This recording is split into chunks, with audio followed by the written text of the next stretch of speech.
and it still requires a lot to introduce him. Now, without wasting further time, I am handing over the session to Janab Jafar Ali Saab. Please take over the session. Thank you, sir. Marhaba.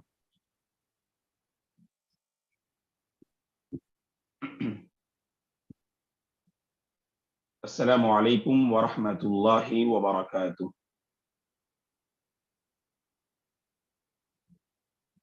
الحمد للہ رب العالمین والعاقبۃ للمتقین والصلاة والسلام علی رسولہ الامین وعلی آلہ وصحبہ اجمعین ومن تبعہ بإحسان الی یوم الدین اما بعد فاعوذ باللہ من الشیطان الرجیم وما بكم من نعمة فمن اللہ.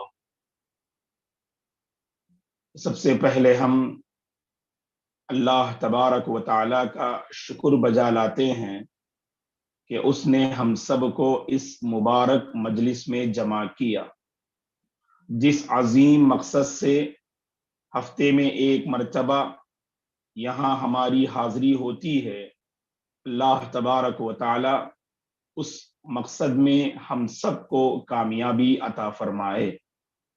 قابل احترام ذمہ داران، محترم حضرات و خواتین، اللہ تبارک و تعالی آپ تمام کو خوش اور آباد رکھے.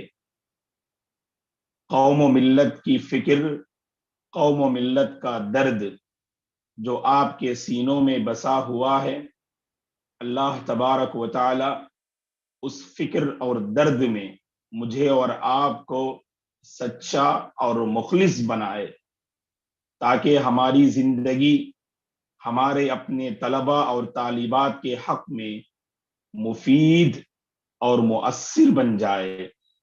اس سے پہلے کی کلاس میں ہم نے ایک کامیاب استاذ کی پہچان کیا ہے، ایک استاذ اپنے آپ کو کیسے مؤثر بنا سکتے ہیں، کیسے مثالی بنا سکتے ہیں، اس سلسلے میں چند باتیں ہم نے آپ کی خدمت میں رکھی. ایک بات ذہن میں رکھیے کہ دینی علم ہو یا دنیاوی علم، ویسے شریعت نے اس سلسلے میں کوئی تقسیم نہیں کی ہے کہ دینی علم حاصل کرنے والے، دینی علم پڑھانے والے، دنیاوی علم حاصل کرنے والے اور دنیاوی علم پڑھانے والے دونوں مبارک ہیں، کیونکہ دونوں کی نظر اقرا پر ہوتی ہے، دونوں کی توجہ اقرا پر ہوتی ہے جو وحی کا آغاز ہے. اعوذ باللہ من الشیطان الرجیم، بسم اللہ الرحمن الرحیم، اقرأ بسم ربک الذی خلق. اللہ تبارک و تعالیٰ کے اس پہلے فرمان پہ عمل کرنا اور اسے عام کرنا، یہ ہر استاذ اور معلمہ کی سوچ ہے اور ان کی یہ بھاری ذمہ داری ہے. اور قرآن مجید کی وہ آیت کریمہ جس میں اللہ تبارک و تعالیٰ فرماتے ہیں قُلْ هَلْ يَسْتَوِي الَّذِينَ يَعْلَمُونَ وَالَّذِينَ لَا يَعْلَمُونَ، اے نبی آپ کہہ دیجئے جاننے والے اور نہ جاننے والے دونوں برابر ہو نہیں سکتے. دونوں کی زندگی میں بڑا فرق آئے گا، دونوں کی زندگی میں، دونوں کے اخلاق میں، دونوں کی سوچ میں، دونوں کے رہن سہن میں، دونوں کے طرز زندگی میں، دونوں کے تعامل میں، دونوں کی گفتگو میں آپ کو بڑا نمایاں فرق نظر آئے گا.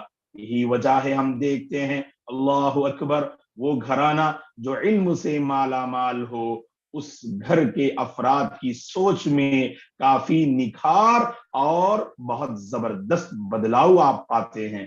اور یہ ہماری سوچ ہے، یہ ہماری فکر ہے. یہ قوم کی ایک بڑی تعداد تعلیم سے جڑ جائے، قوم کی ایک بڑی تعداد تعلیم سے قریب ہو جائے، تاکہ ہمارے مسائل جو ہے ختم ہو جائیں. مسائل کا حل علم ہے، مسائل کا خاتمہ علم سے ممکن ہے. تو اللہ اکبر، اس سے جوڑنے کی فکر میرے اور آپ کی ہے. تو لہٰذا اللہ تبارک و تعالیٰ سے ہم دعا کرتے ہیں اللہ تعالیٰ اس میدان میں حقیقی کامیابی، اس میدان میں حقیقی کامیابی اللہ مجھے اور آپ کو عطا فرمائے. اس مختصر سی تمہید کے بعد جو بات ہم آپ کی خدمت میں رکھنا چاہتے ہیں وہ یہ، دینی علم پڑھنے اور پڑھانے والے، دنیاوی علم پڑھنے اور پڑھانے والے، خاص کر اگر ہم پڑھانے والے کی بات کریں تو ان کے پیچھے ایک نسل ہوا کرتی ہے، ایک قوم ہوا کرتی ہے. اگر یہ چاہیں تو ایک جو ہے نسل کو تیار کر سکتے ہیں، اگر چاہیں تو ایک اچھی قوم کو وجود میں لا سکتے ہیں.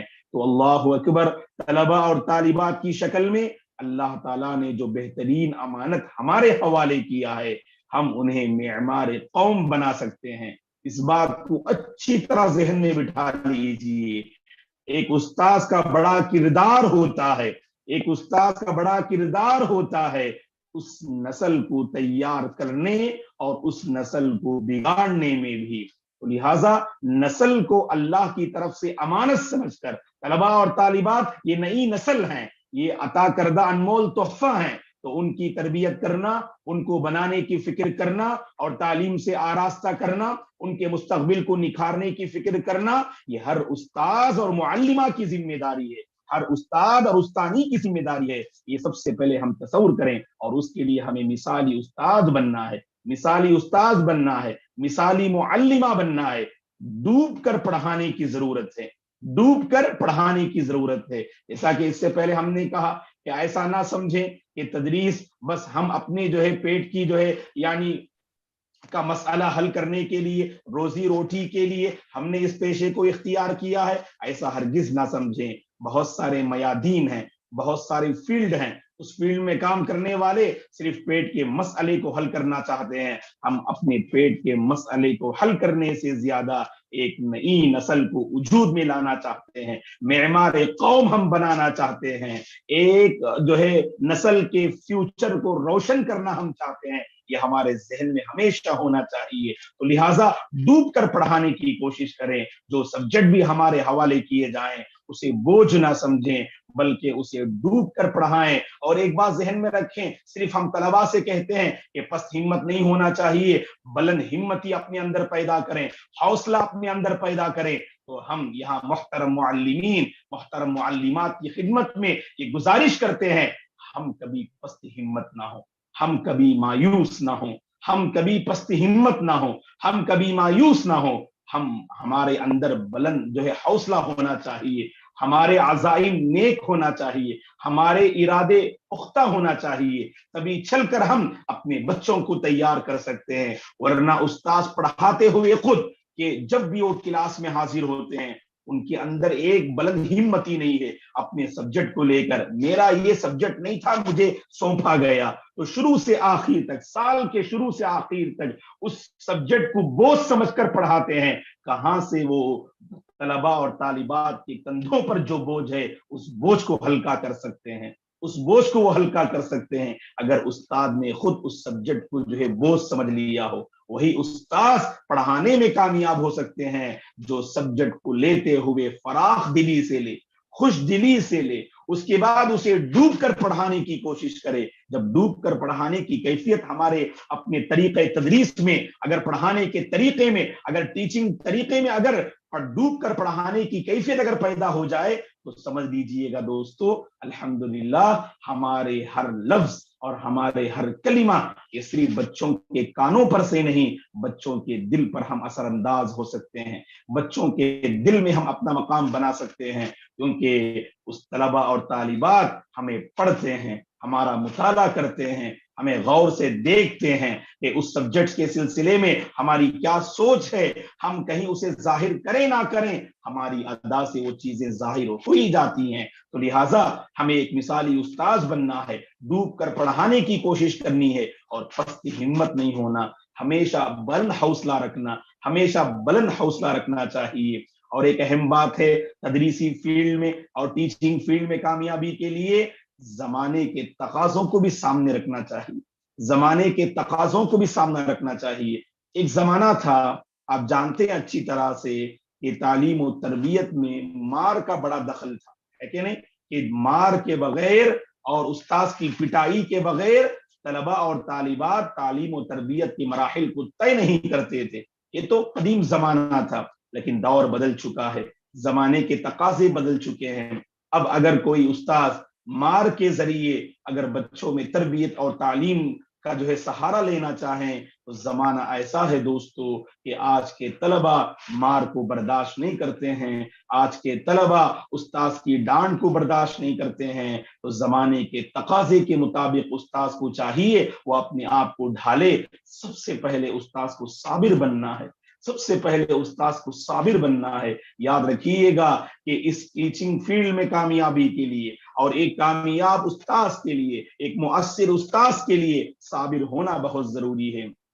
کبھی ذمہ داروں کے ساتھ کوئی معاملہ ہو سکتا ہے، کبھی جو ہے اپنے پڑھانے والے جن کو ہم پڑھا رہے ہیں کلاس میں طلبہ اور طالبات کے ساتھ کوئی مسئلہ ہو سکتا ہے، لیکن اسے برداشت کرنے کا ہنر اپنے اندر پیدا کرنا چاہیے اور صبر کرنا چاہیے، اور صبر کے دامن کو تھامتے ہوئے ہمارے سامنے ایک ہی ٹارگٹ ہو، بس اپنے بچوں کو کسی طرح ہم فائدہ پہنچائیں، ان کے فیوچر کو ہم بنا دیں، اور کسی بھی طرح اپنے علم کو ان میں منتقل کر دیں اور اپنی معلومات کو ان میں منتقل کر دیں۔ یہی فکر ہماری جو ہونی چاہیے، اور اس راستے میں اگر کوئی مشکلات اور کوئی رکاوٹ بھی اگر آتی ہے تو کوشش کیا کیجیے وہاں پر صبر کریں، برداشت کریں، اور اگر استاذ نے برداشت نہ کیا، آپ کے پاس علم ہے، آپ کے پاس صلاحیت ہے، آپ کے پاس جذبہ ہے، آپ کے پاس تڑپ ہے، آپ کے پاس فکر ہے، ایک شوق ہے، سب کچھ آپ کے پاس ہے، لیکن اگر آپ کے پاس صبر نہ ہو، یاد رکھیے ایک کامیاب استاد نہیں بن سکتے ہیں آپ۔ تو کامیاب استاد بننے کے لیے ہمیں صبر کرنا ہوگا، صبر کے دامن کو مضبوطی سے تھامنا ہوگا، برداشت کرتے ہوئے آگے بڑھنا ہوگا، تبھی چل کر یاد رکھیے اس میدان میں ہمیں کامیابی مل سکتی ہے۔ اور زمانے کے تقاضوں کے مطابق جیسا کہ ہم نے کہا کہ بچوں کی تربیت کرنا اور بچوں کو تعلیم دینا اس کی ضرورت ہے۔ اس سلسلے میں ایک واقعہ ہم آپ کے حوالے کرتے ہیں، شاید اس واقعے کو آپ نے سنا ہوگا۔ عہد رسالت میں رسول اللہ صلی اللہ علیہ وسلم کے زمانے میں ایک واقعہ پیش آیا، صحیح مسلم کی حدیث ہے، غور سے سنیے اس حدیث کو۔ اس حدیث میں ہم اساتذہ کے لیے کیا پیغام ہے دیکھیے، اس حدیث میں ہم اساتذہ کے لیے کیا پیغام ہے دیکھیے کہ معاویہ ابن الحکم السلمی رضی اللہ عنہ فرماتے ہیں، معاویہ ابن الحکم السلمی رضی اللہ عنہ فرماتے ہیں رسول اللہ صلی اللہ علیہ وسلم کے ساتھ ایک مرتبہ میں نماز میں شریک ہوا۔ صحیح مسلم کی حدیث ہے، رسول اللہ صلی اللہ علیہ وسلم کے ساتھ ایک مرتبہ میں نماز میں شریک ہوا، اللہ کے نبی نماز پڑھا رہے تھے، میں نماز میں داخل ہوا۔ تو جب میں نماز میں داخل ہوا تو ایک آدمی کو چھینک آئی، ایک آدمی کو چھینک آئی، اور آپ شریعت کا حکم جانتے ہیں، اگر کوئی بندہ چھینکے اور الحمدللہ کہے تو اس کے جواب میں یرحمک اللہ کہنا چاہیے، اور پھر چھینکنے والا اس کے جواب میں یہدیکم اللہ کہنا چاہیے، یہ آپ الحمدللہ جانتے ہیں۔ لیکن نماز میں اہل علم کہتے ہیں اگر چھینک آتی ہے تو زور سے الحمدللہ نہیں کہنا چاہیے، اور چھینک سننے والا یرحمک اللہ بھی نماز میں نہیں کہنا چاہیے۔ لیکن صحابی رسول کو اس کا علم نہیں تھا، صحابی رسول کو اس کا علم نہیں تھا۔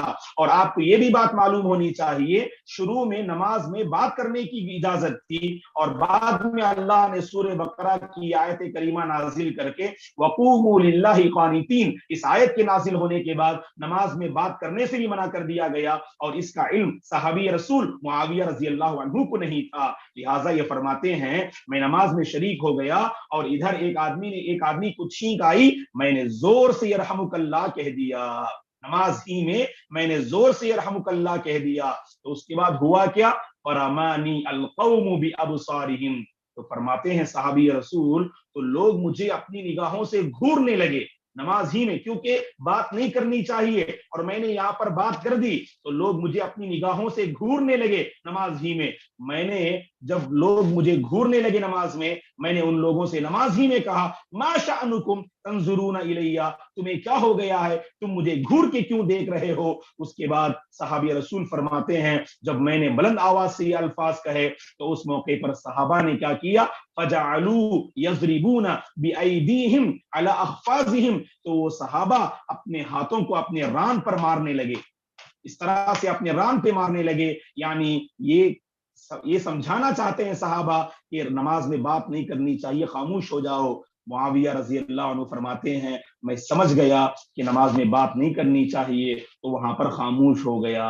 اب یہاں پر نماز کے دوران یہ واقعہ پیش آیا، یہ بات کر رہے تھے، ادھر صحابہ گھور رہے تھے، اور پھر یہ انہوں نے گفتگو کی، اپنے رانوں پہ وہ مارنے لگے۔ اب نماز کے بعد کیا ہوگا نہیں معلوم، کیونکہ وہاں پر مربی، وہاں پر استاذ رسول اللہ صلی اللہ علیہ وسلم ہیں۔ نماز سے فارغ ہونے کے بعد یہاں غور کیجئے محترم معلمین اور معلمات، یہاں غور کیجئے کیا فرماتے ہیں، دیکھیے صحابی رسول نماز سے فارغ ہونے کے بعد رسول اللہ صلی اللہ علیہ وسلم متوجہ ہوئے، اور آپ نے کیا فرمایا اس موقع پر؟ معاویہ رضی اللہ عنہ فرماتے ہیں واللہ ما رأیت معلما قبلہ ولا بعدہ احسن تعلیما من، اللہ کی قسم رسول اللہ صلی اللہ علیہ وسلم سے پہلے اور رسول اللہ صلی اللہ علیہ وسلم کے بعد آپ سے بہتر کسی استاذ کو میں نے نہیں دیکھا۔ اللہ کے نبی سے پہلے، اللہ کے نبی کے بعد، اللہ کے نبی سے بہتر کسی استاذ کو میں نے نہیں دیکھا۔ کیوں؟ کیا ہوا؟ اللہ کے نبی نے کیا کیا؟ نماز میں بات نہیں کرنی چاہیے، یہاں پر انہوں نے بات کر دی۔ اللہ کے نبی کے سمجھانے کا انداز دیکھیے، اللہ کے نبی نے کیا کیا؟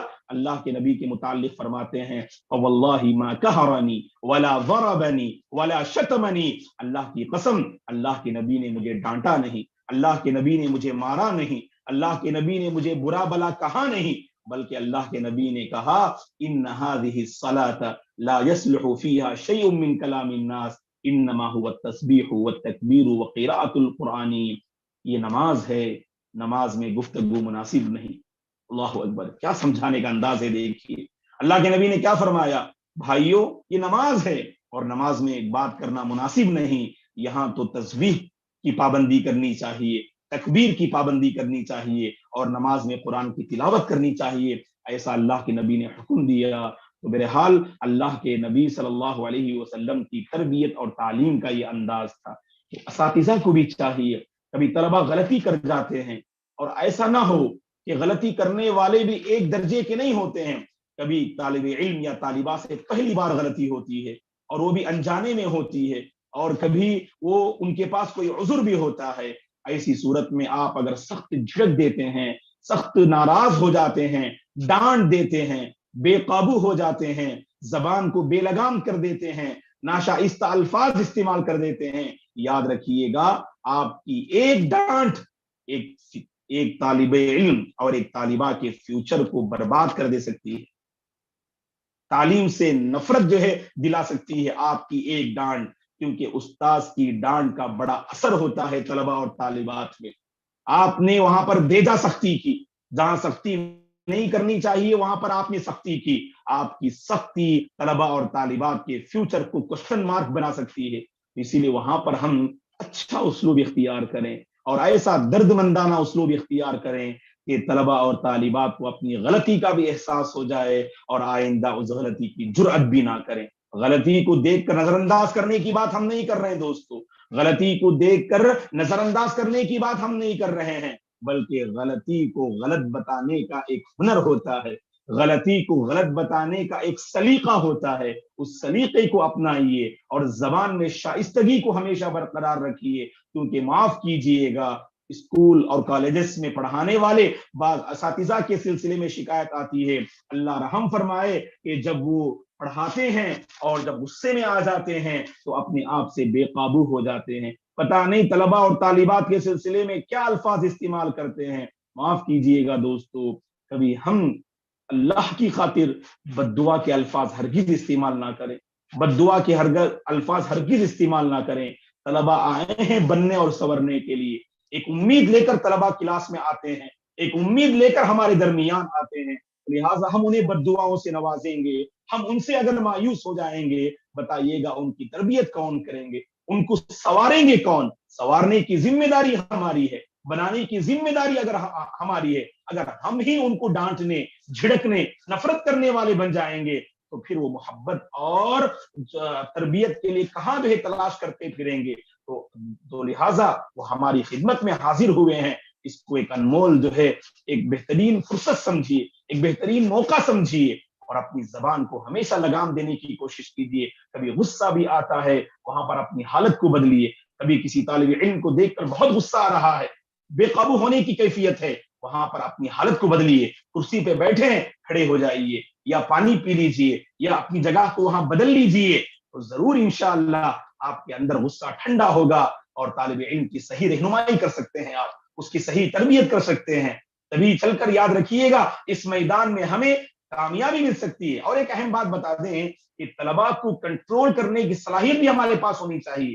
طلباء کو کنٹرول کرنے کی صلاحیت بھی ہونی چاہیے. بعض اساتذہ کہتے ہیں کہ میں کنٹرول نہیں کر سکتا ہوں. یاد رکھیے اگر آپ کنٹرول نہیں کر سکتے ہیں تو گویا کہ ہمارے اندر یہ خامی ہے.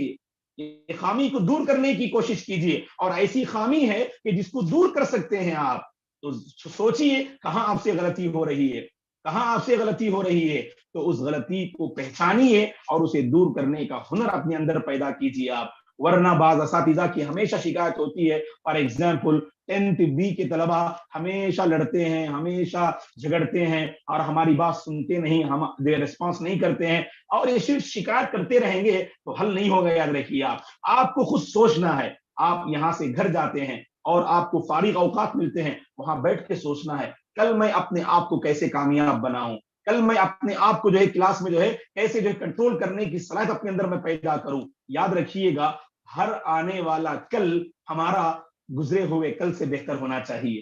ہر آنے والا کل ہمارا گزرے ہوئے کل سے بہتر ہونا چاہیے. اس کی آپ کوشش کیا کیجیے. ایسا نہیں ہونا چاہیے کل ماشاءاللہ آپ ایک مثالی استاذ تھے اور کلاس کو کنٹرول کرنے والے تھے, اور آپ کے ماشاءاللہ تدریسی فیلڈ میں بڑے چرچے تھے, اور آج دیکھ رہے ہیں کہ شکایتیں آ رہی ہیں, آپ کی کلاس کو کنٹرول نہیں کر پا رہے ہیں, آپ کی توجہ کلاس پہ نہیں ہو پا رہی ہے, تو سمجھ لیجئے گا کہ یہ ہماری بہت بڑی خامی اور ہماری بہت بڑی غلطی ہے.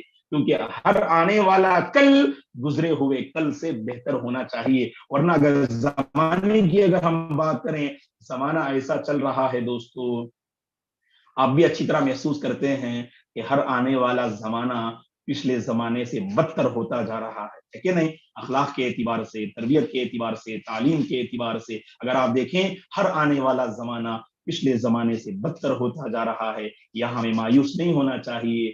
ہم اساتذہ وہ ہیں, ہم معلمات وہ ہیں جو بگڑتے ہوئے ماحول میں بنانے کا ہنر رکھتے ہیں, جو بگڑتے ہوئے ماحول کو بنانے کا ہنر رکھتے ہیں. بگڑتے ہوئے ماحول کے رنگ میں رنگ جانا یہ ہماری پہچان نہیں ہے.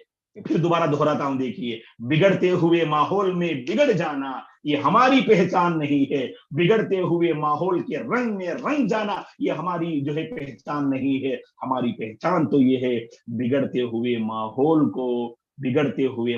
کو صحیح رخ دینا, یہ ہماری پہچان ہے. تو لہٰذا یہاں پر ہم آپ سے گزارش کرتے ہیں, تدریسی فیلڈ میں آئے دن ہمارے اندر بہتری آنی چاہیے, آئے دن ہمارے اندر بدلاؤ آنا چاہیے. بعض اساتذہ یہ شکایت کرتے ہیں کہ طلباء بہت شرارت کرتے ہیں اور کبھی آپس میں لڑتے ہوئے گندی زبان استعمال کرتے ہیں, بڑوں کا احترام نہیں کرتے ہیں. اسی لیے تو بھائی آپ کے پاس آئے ہیں, اسی لیے تو آپ کے پاس آئے ہیں. وہ شریر ہیں, وہ بد اخلاق ہیں, وہ بد مزاج ہیں, وہ بد کلام ہیں. اسی لیے آپ کے پاس آئے ہیں تاکہ آپ انہیں با اخلاق بنائیں, تاکہ آپ انہیں شائستہ جو ہے بنائیں, تاکہ آپ ان کی زندگی میں ایک بدلاؤ لائیں. آپ اسی لیے ماں باپ نے آپ کے حوالے کیا ہے, کیونکہ استاذ وہ ہوتے ہیں جو بد اخلاق کو با اخلاق بنانے کی صلاحیت رکھتے ہیں. استاذ وہ ہوتے ہیں جو بد اخلاق کو با اخلاق بنانے کا ہنر رکھتے ہیں. پہلے سے ایک بندہ با اخلاق تھا, آپ کی خدمت میں حاضر ہوا, اور آپ کی کچھ ایسی ادا تھی, اور آپ کی کچھ ایسی چرب زبانی تھی, اور آپ کی کچھ ایسی بد کلامی تھی جس کی وجہ سے وہ با اخلاق اگر بد اخلاق ہو گیا, اللہ کی پناہ, یہ ہمارا رول نہیں ہونا چاہیے. یہ ہمارا رول ہونا نہیں چاہیے, بلکہ شریر کو سنجیدہ بنانا یہ ہماری ذمہ داری ہے. بد اخلاق کو با اخلاق بنانا یہ ہماری ذمہ داری ہے. اگر کوئی زبان کا صحیح استعمال نہیں کرتا ہے, اس کو صحیح استعمال کی ترغیب دلانا یہ ہماری ذمہ داری ہے. جب تک ہماری یہ سوچ پیدا نہیں ہوگی, یاد رکھیے گا اس میدان میں ہمیں کامیابی نہیں مل سکتی. اس لیے صرف شکایت نہ کریں, شکایات کا حل ڈھونڈیے. ورنہ یاد رکھیے گا آج ہمارے پاس, اللہ بے رحم فرمائے, آج ہم مسلمانوں کی پہچان بنی ہوئی ہے, شکایات کی ایک لمبی فہرست پیش کرتے ہیں, لیکن ان شکایات کو دور کیسے کریں, ان شکایات پر قابو کیسے پائیں, آگے ان شکایات سے بچنے کے لیے لائے حمل کیا ہے، ہمارے پاس کیا منصوبہ بندی ہے، اس معاملے میں ہم بہت ناکام نظر آتے ہیں۔ تو شکایات کرنے سے مسائل حل نہیں ہوتے، شکایات کو دور کرنے کا ہنر اپنے اندر پیدا کیجئے، شکایات کو دور کرنے کی صلاحیت اپنے اندر پیدا کیجئے۔ بچے شرارت کرتے ہیں، یہ تعجب کی بات نہیں ہے، شرارت پر باقی رہیں یہ تعجب کی بات ہے کہ نہیں دوستو؟ بچے شرارت کرتے ہیں یہ تعجب کی بات نہیں ہے، بلکہ بچے شرارت پر باقی رہتے ہیں یہ تعجب کی بات ہے۔ تو اپنے بچوں کو شرارت پر باقی رہنے مت دیجیے۔ اگر بڑوں کا احترام نہیں کرتے ہیں، آپ کا ایسا انداز اور سلیقہ ہونا چاہیے، وہ بڑوں کا احترام کرنے والے بن جائیں، ماں باپ کی تعظیم کرنے والے بن جائیں، اساتذہ کی قدر کرنے والے بن جائیں، درسگاہ کا احترام کرنے والے بن جائیں، کتابوں کی عزت کرنے والے بن جائیں۔ تو ضرور یاد رکھیے گا، ہم الحمدللہ ایسی نسل کو ہم تیار کرنے میں کامیاب ہو سکتے ہیں جس نسل سے بہت ساری امیدیں مستقبل میں جڑی ہوئی ہیں۔ یہی وہ ہمارے طلباء اور طالبات ہیں جو آگے بہت ساری ذمہ داریاں سنبھال لیں گے، ہماری جگہ پر آئیں گے، کرسی کا حق ادا کریں گے۔ اگر ہم نے ان کی تعلیم اور تربیت پر توجہ نہ دی تو ایسے لوگ آ جائیں گے کرسی پر جو نااہل ہوں گے، جو صحیح طور پر حق ادا نہیں کر سکتے ہیں، جس سے پوری امت کا نقصان ہوگا، پوری سوسائٹی کا نقصان ہوگا، اور فیوچر کو گویا کہ تباہی کی طرف لے جانے کا ہم سبب بن جائیں گے۔ تو اسی لیے محترم معلمین اور معلمات، یہ تدریس بہت بڑی امانت ہے، بہت بڑی امانت ہے، اس کو امانت سمجھیے، اللہ کی طرف سے عطا کردہ ایک بہت بڑی ذمہ داری سمجھیے، اس کو ادا کرنے کی کوشش کیجیے، مثالی استاذ بنیے، ڈوب کر پڑھانے کی کوشش کیجیے، پست ہمت نہ ہو، آپ کبھی مایوس نہ ہو، ہمیشہ بلند حوصلہ رکھیے، طلباء کو کنٹرول کرنے کی صلاحیت اپنے اندر پیدا کیجیے، زمانے کے تقاضوں کے مطابق اپنی پڑھائی اور ٹیچنگ کو آگے بڑھانے کی کوشش کیجیے، صابر بننے کی کوشش کیجیے، برداشت کرنے کا ہنر اپنے اندر پیدا کیجیے۔ اگر طالب علم میں غلطی پاتے ہیں، یہ تعجب کی بات نہیں ہے، وہ آئے ہیں تربیت حاصل کرنے کے لیے، وہ آئے ہیں تعلیم حاصل کرنے کے لیے، تعلیم کے ذریعے ان کی تربیت ہوتی ہے، تعلیم کے ذریعے ان کی ذہن سازی ہوتی ہے، تعلیم کے ذریعے ان کے اخلاق کو ہم سنوارتے ہیں۔ تو لہٰذا شریر بچوں کو سنجیدہ بنانا، بد اخلاق بچوں کو با اخلاق بنانا، یہ ہماری ذمہ داری ہے، یہ ذمہ داری سمجھ کر آگے بڑھیے گا، ضرور انشاءاللہ اس میدان میں ہمیں کامیابی ملے گی۔ اللہ تبارک و تعالیٰ سے ہم دعا کرتے ہیں، اللہ تبارک و تعالیٰ ہم میں سے ہر استاذ اور معلمہ کو ایک ذمہ دار استاذ، ایک ذمہ دار معلمہ بنائے، ایک مثالی معلمہ بنائے، ایک مثالی استاذ بنائے، ایک مؤثر استاذ بنائے، ایک مؤثر معلمہ بنائے۔ جہاں بھی ہم رہیں قوم ملت کے حق میں اللہ ہم سب کو مفید بنائے، جہاں بھی ہم جائیں بھلائی کی موتیاں بکھیرنے والے ہم بن جائیں، علم کی خوشبو سے، تربیت کی خوشبو سے پورے معاشرے کو ہم معطر کرنے والے بن جائیں۔ اللہ ایسے خوش نصیب بندوں اور بندیوں میں اللہ ہم سب کو شامل فرمائے، اللہ ہماری خدمات کو قبول فرمائے، انہیں اللہ ذخیر آخرت بنائے۔ اس موقع پر پھر دوبارہ ہم جو اومیٹ کے جو ذمہ داران ہیں ان تمام کی خدمت میں ہم ہدیہ تبریک پیش کرتے ہیں، مبارکباد پیش کرتے ہیں۔ آپ کی یہ کوشش واللہ قابل تعریف کوشش ہے، اللہ تعالیٰ ایسے ہی آپ کو آگے بڑھاتا رہے، ایسے ہی قوم ملت کے سلسلے میں درد مندی کے ساتھ خدمات انجام دینے کی اللہ توفیق عطا فرمائے، آپ کے مسائل کو اللہ حل فرمائے، اللہ آپ کی زندگی میں برکت دے، صحت و عافیت کے ساتھ رکھے، بری نظر سے اللہ آپ تمام کی حفاظت فرمائے، آپ کی زندگی میں اللہ تبارک و تعالیٰ خیر و برکات کا نزول فرمائے، اور آپ اساتذہ اور معلمات کی بھی اللہ حفاظت فرمائے، صحت و عافیت کے ساتھ رکھے، ہر بری بلا سے، ہر بری نظر سے اللہ آپ تمام کی حفاظت فرمائے، صحت و عافیت کے ساتھ، ایمان و یقین کے ساتھ زندگی کے سفر کو آگے بڑھانے کی اللہ تعالی ہم سب کو توفیق عطا فرمائے۔ آپ تمام کا شکریہ ادا کرتے ہوئے ہم آپ سے اجازت چاہتے ہیں۔ اقول قولی ھذا واستغفر اللہ لی ولکم ولسائر المسلمین من کل ذنب فاستغفروہ انہ هو الغفور الرحیم۔ شکریہ، والسلام علیکم ورحمۃ اللہ وبرکاتہ۔ وعلیکم السلام ورحمۃ